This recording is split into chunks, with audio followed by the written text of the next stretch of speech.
जी नाजरीन, welcome back. Hope आपने हमें दोबारा ज्वाइन किया है।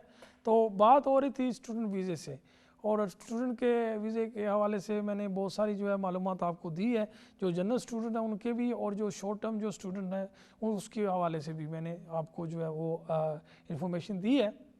जैसे मैं फेसबुक पे बता रहा था अपने नाज़रीन को, क्योंकि हमारा प्रोग्राम ये फेसबुक पे भी लाइव जा रहा है, तो मैं ये कह रहा था कि अगर जब आप कोई भी एप्लीकेशन करना चाहते हैं, जैसे आप बहुत सारे लोग जो हैं यूरोप से आ रहे हैं लास्ट मिनट पे, तो कुछ लोग जो हैं वो ख़ुद ही एप्लीकेशन करने की कोशिश कर रहे हैं, और कुछ जो है जो इनएक्सपीरियंस लोगों के पास जाकर एप्लीकेशन कर रहे हैं। एप्लीकेशन इट्सेल्फ कोई मुश्किल नहीं है, ऑनलाइन जाएँ आप एप्लीकेशन करें, वो इतना मुश्किल नहीं है। असल चीज़ जो है वो एक्चुअली डॉक्यूमेंट है। रूल्स की रेगुलेशन, इमिग्रेशन जो रूल्स हैं उसको कंप्लाई करने के लिए आपको जो डॉक्यूमेंट चाहिए वो मोस्ट इम्पोर्टेंट है। अगर वो आपके पास नहीं होंगे तो आपका फिर जो है वो वीज़ा का लगने के चांसेस बहुत कम हो जाते हैं।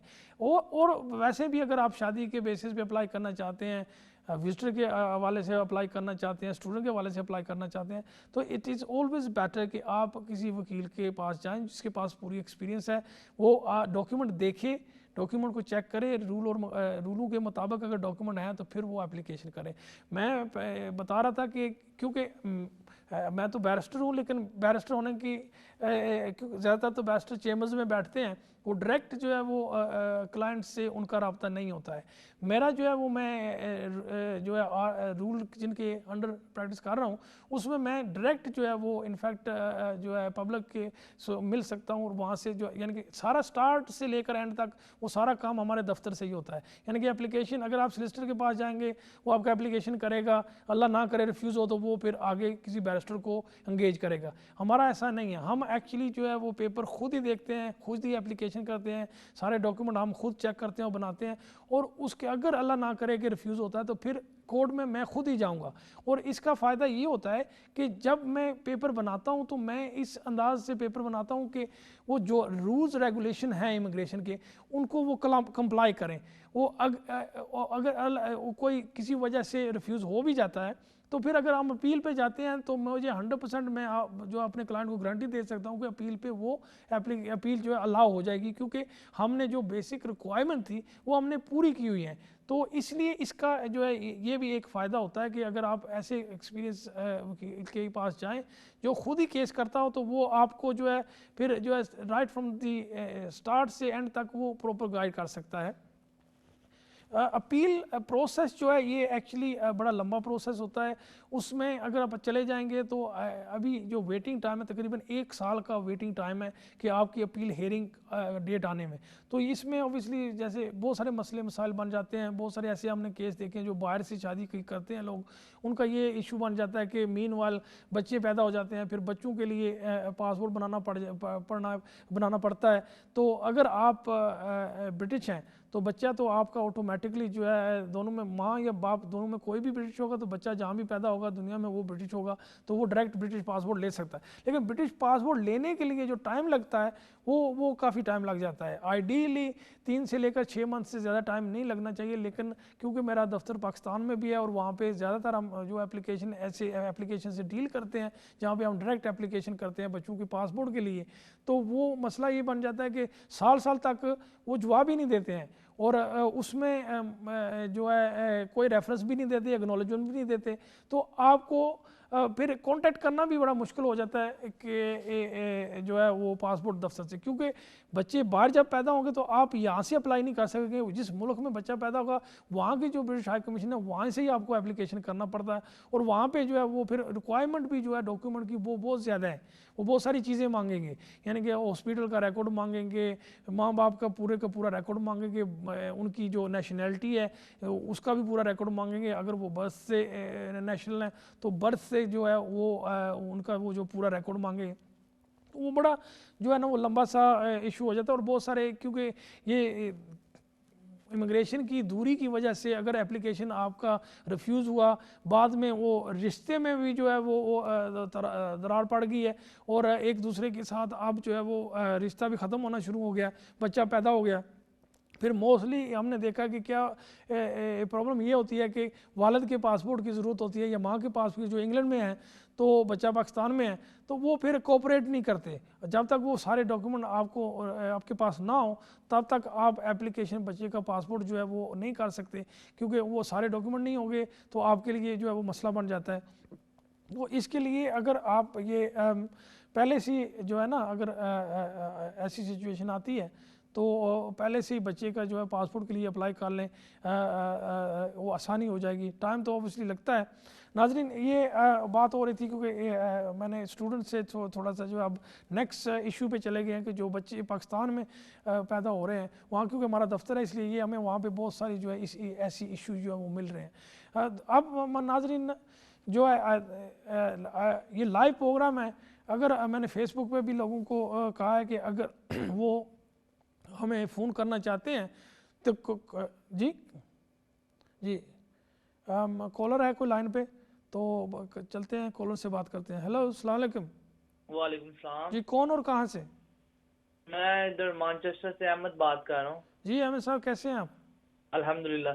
सर मैंने पूछना था सवाल कि असाइलम केस मेरा 2018 में मैंने असाइलम किया, उसके बाद इंटरव्यू किया, फिर 4 महीने बाद बड़ा इंटरव्यू आया, फिर 1.5 साल बाद दूसरा इंटरव्यू आया, 2 दफा बड़े इंटरव्यू दिए, तो उसके बाद अभी तक कोई डिसीजन नहीं आया, तो क्या करना चाहिए? देखिए, ये असाइलम वालों के साथ जो है ना ये बड़ा मसला बना हुआ है, क्योंकि हमारे भी जितने भी असाइलम की एप्लीकेशन है, इट्स वेरी स्ट्रेंज कि आपको 2 दफ़ा उन्होंने मेन इंटरव्यू के लिए बुलाया है। ये इनफैक्ट 1-2 क्लाइंट हमारे जो हैं उनके साथ भी ऐसा हुआ है। आई थिंक ये तो जो पहला इंटरव्यू मेन इंटरव्यू करते हैं, मुझे ऐसा लग रहा है कि वो जो इंटरव्यू की जो रिकॉर्ड था वो होम ऑफिस का जो भी इंटरव्यू था उसने कोई आगे पीछे कर दिया, फिर उसे मिला नहीं, तो इसकी वजह से फिर उन्होंने दोबारा आपको इंटरव्यू के लिए बुलाया है। अब मसला है कि इंटरव्यू आपका तो इंटरव्यू हो गया है। हमारे बहुत सारे ऐसे क्लाइंट हैं जिनका असाइलम किए हुए 2-2 साल हो गए हैं, मेन इंटरव्यू अभी तक नहीं आया है। और कुछ लोगों का जो है वो इंटरव्यू हो गए हैं जैसे आपकी सिचुएशन है और जवाब नहीं आ रहा। और उस पे टॉपअप ये मसला है कि आप उनको अगर लेटर वूटर लिखते हैं उसका भी जो है होम ऑफिस कोई किसी किस्म का जवाब नहीं दे रहा है।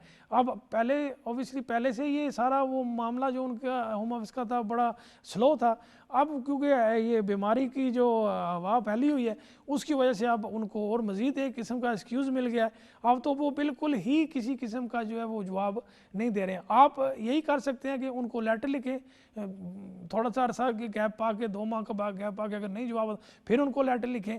तो ज़्यादातर अगर जो सिचुएशन ज़्यादा डायर हो जाती है या मुश्किल हो जाती है तो हम तो बेसिकली जो है वो क्लाइंट को ये कहते हैं कि आप हाई कोर्ट में जाकर जुडिशल रिव्यू का एप्लीकेशन करें, और अगर आपने जल्दी जवाब लेना है उसमें ये होता है कि 21 दिन के अंदर अंदर जो है उनको जो है होम ऑफिस को जवाब देना पड़ जाता है। लेकिन क्योंकि वो थोड़ा सा रिस्की काम है, अगर होम ऑफिस को अनॉय करने वाली बात है कि आप उनको हाई कोर्ट में ले गए हैं चैलेंज करने के लिए, तो बेहतर यही है कि आप आई थिंक जो है ना लेटर लिखकर उन्हें अपने जो है ना केस का प्रोग्रेस के लिए कहें और कोई वजूहत लिख दें कि आपको इतना अरसा हो गया। ऑब्वियसली राइट ऑफ वो काम की भी इजाज़त नहीं होती है, लेकिन जिन लोगों का केस जो है ना 1 साल से ज़्यादा पेंडिंग है उनको वर्क की इजाज़त मिल जाती है। तो अगर आपने वर्क की इजाज़त नहीं ली है तो उसके लिए एटलीस्ट अप्लाई कर दें तो आपको जो है वो वर्क की इजाज़त मिल जाएगी। क्योंकि हमारे जैसे मैंने कहा कि बहुत सारों का बहुत सारे 2 साल से भले क्या 2-2 साल हो रहे हैं, तो उनके लिए हमने वर्क की इजाज़त के लिए अप्लाई किया है तो उनको वर्क की इजाज़त मिल गई है।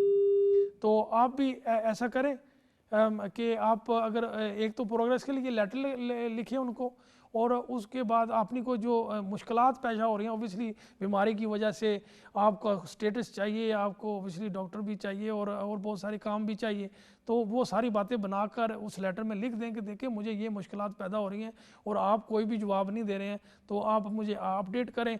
और मीनवाइल जो अगर आपने परमिशन काम की नहीं ली हुई है तो आप एक लेटर लिख दें, वो काम की इजाज़त ले लें। उससे ये होगा कि एटलीस्ट आप जो है कानूनी तौर पर काम कर सकेंगे। जी, thank you for your call. नाजरीन, ये बात हो रही थी उन लोगों की जिन्होंने असाइलम क्लेम किया हुआ है इधर इंग्लैंड में, और उनका जो है जी नेक्स्ट कॉलर है, उस कॉल ले लेते हैं। जी अस्सलाम वालेकुम। अस्सलाम वालेकुम सर। सर मुझे ये जी आपसे कौन और कहाँ से, पहले आप बताएं कौन है और कहाँ से बात कर रहे हैं? मैं लंदन से बात कर रहा हूँ, फारूक। जी जी मैंने दो माह पहले इंडेफिनेट का केस किया था 14 तारीख थी, तो आज 2 माह से ऊपर हो गए, तो ये इन दिनों कितना टाइम लग रहा है इंडेफिनेट में, या मुझे वेट करना चाहिए, या मुझे होम ऑफिस से कॉल करके पता करना चाहिए? नहीं नहीं, आपने फिंगरप्रिंट दे दिए? जी, वो तो मैंने 1 वीक के बाद ही मैंने करार्डन में दे दिया था। देखो, जो हमारा एक्सपीरियंस है वो यही बता रहा है कि आजकल जो ये बीमारी के जो पीरियड में था ना, फिंगरप्रिंट का टाइम बड़ा ले रहे थे वो। जैसे फिंगरप्रिंट हो जाते थे उसके बाद जो है विद इन 6 वीक्स या 3 माह के अंदर अंदर वो आपको जो है वो फैसला डिसीजन आ जाता है। तो आई थिंक अगर 2 माह हो गए हैं तो मोस्ट लाइकली आपको विद इन नेक्स्ट मंथ तक आपको जो है ना वो उनकी तरफ से कुछ जवाब आ जाएगा। तो नो पॉइंट अभी इस स्टेज पे उनको लिखने की कोई ज़रूरत नहीं है, क्योंकि ये 6 माह से लेकर 3 माह का जो है ना ये प्रोसेस है। ये बीमारी की जो ये साल है, इसमें मैंने देखा कि वो फिंगरप्रिंट की डेट जो है वो आपको मुश्किल से मिलती है। जैसे फिर वो मिल जाती है, आप फिंगरप्रिंट देते हैं तो बहुत जल्दी आपको जो है वो फैसले दे रहे हैं। तो आपको फ़िलहाल कोई ज़रूरत नहीं है उनको लिखने की। Thank you for your call. नाजरीन, अगर और मज़ीद कोई कॉलर लाइन पे हैं या कॉल करना चाहते हैं तो आप कॉल कर सकते हैं।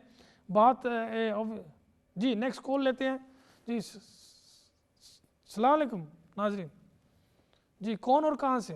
जी जी मैं हुसैन बोल रहा हूँ, जी जी मानचेस्टर से बोल रहा हूँ। जी तो मैंने ये पूछना था कि मेरी वाइफ की एक्सटेंशन है, मैं ब्रिटिश हूँ, मेरे बच्चे 3 ब्रिटिश है, जी तो वो ना मैं काम नहीं कर सकता, तो इसलिए मेरी वाइफ जो है वो बच्चे की लुक आफ्टर करती है।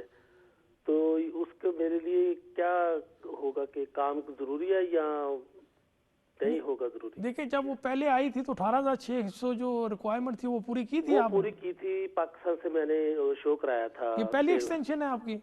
हाँ जी, पहली है ये। तो बच्चे छोटे हैं, ऑब्वियसली वो काम नहीं कर सकते, तो आप फिलहाल भी काम नहीं कर रहे हैं। मेरे को टेम्परेरी वो देते हैं, इनलेस बेनिफिट देते हैं। अब देखें, आपको ये होगा कि आपको एक्सटेंशन तो मिल जाएगी, लेकिन अगर आप 18,600 कंप्लाई जो वो थ्रेश होल्ड उसको कंप्लाई करते हैं या इंग्लिश लैंग्वेज का, तो फिर आपको 5 साल के बाद जो है आपकी वाइफ को जो है वो पक्की स्टे मिल जाती थी इंडेफिनिटली। नहीं, अगर मैं काम नहीं कर सकता, वही अगर काम नहीं कर सकते तो फिर ये है कि आपको 10 साल के रूट पे डाल देंगे वो, यानी कि ये एक्सटेंशन नहीं होती। भांजे को दी थी वो डिसेबिलिटी बेस पे, उसको 5 साल पे डाल दिया। तो ये नहीं हो सकता कि अगर ऐसा डिसेबिलिटी अगर उसको मिल रही है, कोई डिसेबिलिटी अलाउंस मिल रहा है, तो फिर तो वो एग्जाम्प्ट है। मेरे को भी मिल रहा है ना इनलेस बेनिफिट। फिर कोई मसला नहीं, फिर आपको वो लेटर भेजना पड़ेगा, 1 माह से ज्यादा पुराना ना हो जब आप एक्सटेंशन के लिए अप्लाई करेंगे। तकरीबन मेरे को 2 साल से मिल रही है वो। बस ठीक है, फिर आपको जो है ना, फिर आपको वो 5 ईयर रूट पे ही रहेंगे, क्योंकि आप एग्जेम्प्ट हैं। 18,600 तनख्वाह से आप अगर आप डिसेबिलिटी अलाउंस वगैरह ले रहे हैं तो फिर आपको 18,600 तनख्वाह जो है ना उससे आप एग्जेम्प्ट हैं। तो फिर ये आप इनलेस बेनिफिट है जी, इनलेस बेनिफिट होता है ये। मैं काम नहीं कर सकता, यानी कि बीमार रहता हूँ। वही ना, उसी के लिए कह रहा हूँ ना, आपके पास डिसेबिलिटी है ना, डिसेबिलिटी अलाउंस से कहते हैं, क्योंकि आप काम नहीं कर सकते। तो उसके लिए अगर ऐसी सिचुएशन है तो फिर आपको 18,600 तनख्वाह का जो रिक्वायरमेंट है ना वो एग्जाम्प्ट है। आपको सिर्फ ये दिखाना पड़ेगा कि आपको ये जो बेनिफिट अलाउंस मिल रहा है उसका एक लेटर आपने साथ लगाना है। मेरे पास प्रूफ है। और इसको A2 भी करना पड़ेगा मेरी वाइफ को, जो A2 होता है। वो इंग्लिश लैंग्वेज का तो है, वो तो नहीं आप एग्जाम्प्ट हो सकेंगे। हाँ, वो कर लिया है, उसने कर लिया है। तो फिर कोई मसला नहीं, फिर आप जो है ना 28 दिन के अंदर अंदर जो है ना वो अप्लाई कर दें, कि 28 दिन से पहले 28 दिन रह जाए तो एक्सपायरी होने के तो अप्लाई कर सकते हैं। तो ठीक है, मेहरबानी, thank you for your call. Okay जी, अल्लाह हाफिज़। नाजरीन, जी नाजरीन, एक और कॉलर है लाइन पे। जी कौन और कहाँ से? रहमतुल्लाहि व बरकातहू। जी वालेकुम सलाम। हाँ जी, मेरा नाम मोहम्मद आबिद है, मैं क्रॉली वेस्ट ससेक्स से बात कर रहा हूँ भाई। जी जी मुझे ये पूछना है, मेरे को तकरीबन 17 साल हो गए इस कंट्री में, तो मेरा इंडेफिनेट लगा हुआ है।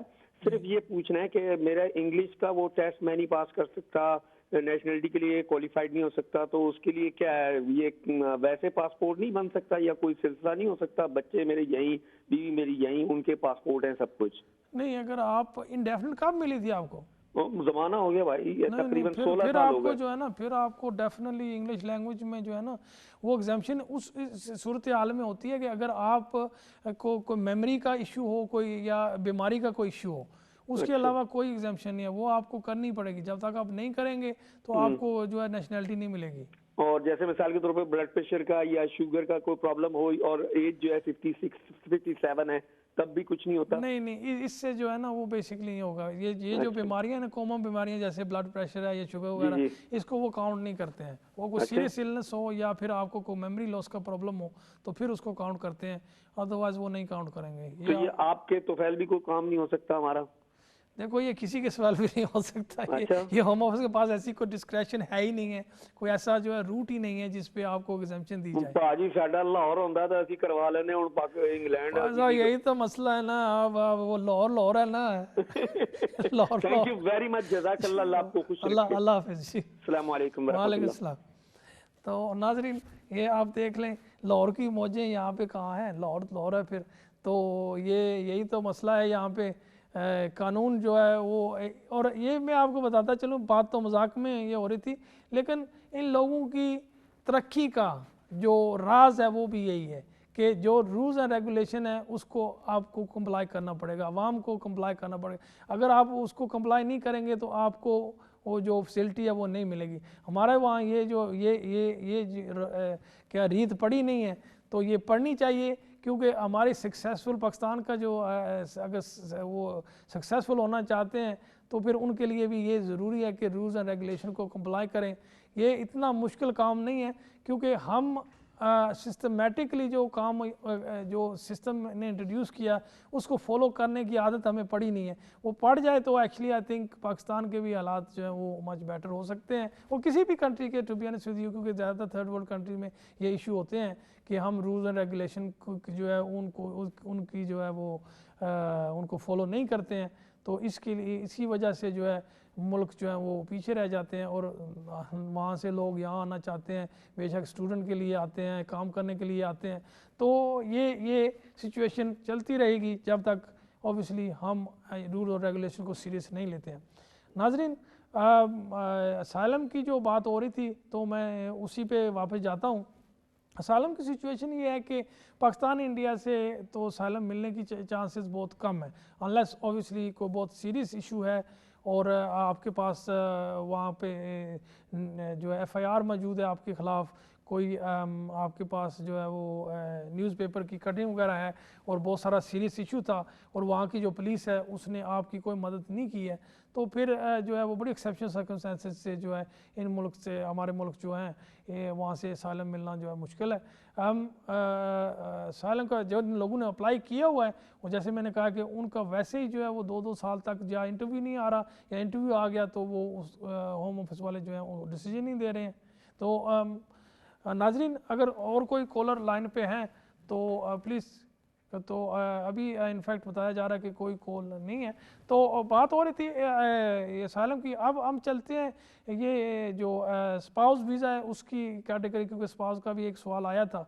स्पाउस वीज़े का जो है जो रूल रेगुलेशन है, सबसे मेन जो इशू यही है कि 18,600 तनख्वाह आपकी सालाना होनी चाहिए। ये ग्रोस है, नेट नहीं है, ग्रोस, यानी कि टैक्स काटने से पहले की जो आपकी अर्निंग है वो 18,600 होनी चाहिए, और उसके साथ इंग्लिश लैंग्वेज और TB टेस्ट वहाँ से जो है वो कराना पड़ता है।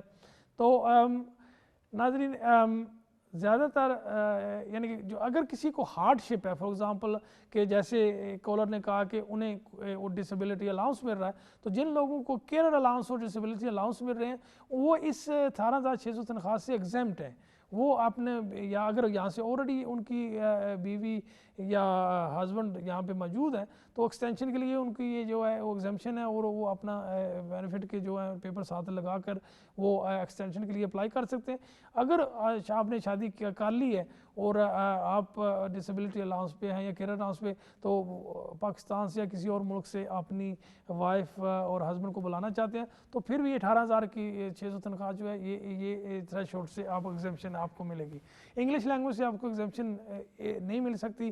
जैसे कॉलर ने कहा है कि मैं उन्होंने बताया है कि इंग्लिश लैंग्वेज की एक ही सूरत हाल में आपको एग्जाम्पशन मिल सकती है, अगर आपको कोई जो है वो मेमोरी लॉस का प्रॉब्लम है या फिर आपको कोई सीरियस इलनेस है जिसकी वजह से आप इंग्लिश लैंग्वेज नहीं करने, otherwise you have to do the English language. एक हार्डशिप का रूल है जिसमें बेसिकली वो है कि अगर फैमिली को हार्डशिप हो रहा, बच्चे हो गए हैं और बच्चे पसमानदा हालात में रह रहे हैं और क्योंकि हस्बैंड जो है वो 18,600 तनख्वाह उसकी नहीं है या वाइफ की नहीं है, या फिर वो इंग्लिश लैंग्वेज का जो इशू बना हुआ है, फिर वो हार्डशिप में जाकर एप्लीकेशन दे सकते हैं। किसी थर्ड पार्टी जो है आपका कोई फैमिली रिलेटिव है उसकी आप वेज जो है वो 18,600 तनख्वाह से अगर ऊपर है तो वो आपको सपोर्ट करना चाहते हैं तो उनके डॉक्यूमेंट साथ लगाए जा सकते हैं। ज़्यादातर जिन लोगों जी नाजरीन कॉलर ले लेते हैं, फिर ये बात जारी और सारी रखेंगे। जी अस्सलाम वालेकुम, कौन और कहाँ से? वालेकुम अस्सलाम, मैं अब्दुल्ला लंदन से बोल रहा हूँ। जी अब्दुल्ला, आपसे एक दो क्वेश्चन था regarding my cousins matter. Anyway, first of all sir, वो ये था कि मेरे कजन के यहाँ पे 2 बेटे हैं। जी जी। अब वो दोनों बेटे जो हैं मोर देन 10 इयर्स के हैं, तो उनको यहाँ पे वो जो एक डिस्क्रिशनरी 2.5 साल पीरियड का मिलता है अप टू 10 इयर्स, वो कार्ड मिला है। जी जी। तो हालांकि उनके बच्चे अब जो बड़ा है वो 14 साल का हो गया, छोटा 10 साल का हो गया, लेकिन वो अभी उनका कार्ड तीसरा आने वाला है। तो क्या वो किसी और कैटेगरी में अप्लाई कर सकते हैं for indefinite stay, because the kids are more than 7 now? एक तो ये हो गया। दूसरा, वो इंडेफिनिट अप्लाई करने से पहले इंग्लिश लैंग्वेज कोर्स और सिटीजनशिप का करें कोर्स, या उसके बगैर भी इंडेफिनिट अप्लाई कर सकते हैं? नहीं, इंडेफिनिट के लिए तो उनको डेफिनेटली कोर्स करना पड़ेगा, और जो ही कोर्स वो इंडेफिनिट के लिए करेंगे वही फिर जो है सिटीजनशिप के लिए भी इस्तेमाल हो सकता है, क्योंकि वो 7 साल आई थिंक उनको जो स्टे मिली हुई है ना वो 7 साल बेसिस पे मिली है, बच्चों की बेसिस पे। तो वो जो रूट होता है वो आपको 10 साल के रूट पे जो है उन्होंने डाला हुआ है। जब तक 10 साल की वो उनका वो मुकम्मल नहीं करेंगे, एक्सटेंशन लेते रहेंगे, 4 दफ़ा एक्सटेंशन होगी, फिर उसके बाद जो है उनका 10 साल पीरियड जब मुकम्मल होगा तो फिर जाकर उनको इंडेफिनिट के लिए वो अप्लाई और उनके पास कोई और तरीक़ाकार नहीं है कि इस रूट को बदला जाए। वो क्योंकि उनको मिले ही 7 साल के बेसिस पे, आई थिंक बच्चों की बेसिस पे, उनको अब 10 साल का पीरियड पूरा करना पड़ेगा। 10 साल के बाद जो है वो इंडेफिनिट लीव के लिए अप्लाई कर सके। जी thank you for your call. Next caller. जी अस्सलाम वालेकुम, कौन और कहाँ से? जी वालेकुम अस्सलाम। वालेकुम जी मैं लंदन से बात कर रही हूँ। जी जी। मेरा क्वेश्चन ये है जी कि मेरी सिस्टर है पाकिस्तान में, तो वो लंदन आते जाते रहते थे, तो उनके बेटे ने लंदन से अपनी अम्मी के लिए अप्लाई किया, अपने पेरेंट्स के लिए, कि वो लंदन आना चाह रहे हैं और उनके लिए वीजे के लिए, और मैं उनको इधर सेट करना चाह रहा हूँ कि मेरे पेरेंट्स इधर सेट हो जाए। तो वो विजिटर वीज़ा था या पेरेंट्स का वीज़ा था? वो सेटलमेंट के लिए अप्लाई किया था? जी सेटलमेंट के लिए अप्लाई था। तो क्या हुआ? तो उन्होंने रिजेक्ट कर दिया। उन्होंने कहा कि जब आपके पेरेंट्स आ जा सकते हैं और उनके पासपोर्ट इनके पास है और इस पे वीजे लगे हुए 10-10 साल के लगे, तो आप उनको उधर ही क्यों रखना चाहते हैं? देखिए मैं आपका सवाल समझ गया, क्योंकि हमारे पास टाइम कम है। ये जो पेरेंट्स का वीज़ा है इसमें 2-3 रिक्वायरमेंट बहुत ज़रूरी होती है। एक तो उनकी उम्र 65 से ऊपर होनी चाहिए। दूसरा है कि वो उनकी जो सेहत है वो ऐसी है कि वो अकेले नहीं रह सकते, उनको लुक आफ्टर चाहिए, यानी कि 24 आवर किस्म की लुक आफ्टर होना ज़रूरी है। तो अब दोबारा अगर वो अप्लाई करेंगे तो उनको वीज़ा मिल जाएगा? बेहतर ये नहीं, अगर वो बेहतर ये है कि अपील का राइट उनको मिला होगा, वो अपील करें और वो क्योंकि मैंने पेपर नहीं देखे हैं, अब देखना ये है कि क्या वो बीमार हैं, अकेले वहाँ नहीं रह सकते हैं और उम्र उनकी 65 से ऊपर है, तो फिर उनको जो है ना जी फिर उनको जो है ना वो वीज़ा मिल सकता है। ये पेरेंट्स वाला रूट जो है ना ये बड़ा मुश्किल से जो है वीज़ा मिलता है, इसमें बहुत सारी ज़्यादती कारें क्यों हमने बहुत सारे अगर अब वो विजिटर वीज़ा अप्लाई करती हैं तो उनको मिल जाएगा कि अब फिर रिजेक्ट कर देंगे? देखो क्योंकि उन्होंने अप्लाई किया इस पेरेंट्स वीज़ा के लिए, उसकी वजह वो कोई बनाएंगे रिफ्यूज़ करने के लिए, लेकिन क्योंकि वो आते जाते रहे हैं, अगर वो रिफ्यूज़ करते हैं तो फिर आपको हाई कोर्ट में चैलेंज कर देना चाहिए विजिटर वीज़ा अगर रिफ्यूज़ करते हैं तो वो फिर इंशाल्लाह हो जाएगा। Thank you for your call, शुक्रिया, क्योंकि वो काम हमारा जो है वो टाइम कम हो रहा है। देखें जी नाजरीन, हमारा टाइम जो है वो कम हो रहा है। शुक्रिया आपको हमारा प्रोग्राम देखने के लिए। एवरी सैटरडे 6 से लेकर 7 बजे हमारा ये प्रोग्राम आएगा लाइव, तो आप हमें जो है वो जो है हमारे साथ जो है वो मुलाकात होगी आपकी। अपने दोस्तों का, रिश्तेदारों का ख़ास ख्याल रखें, आप ख्याल रखें, और अल्लाह निगहबान।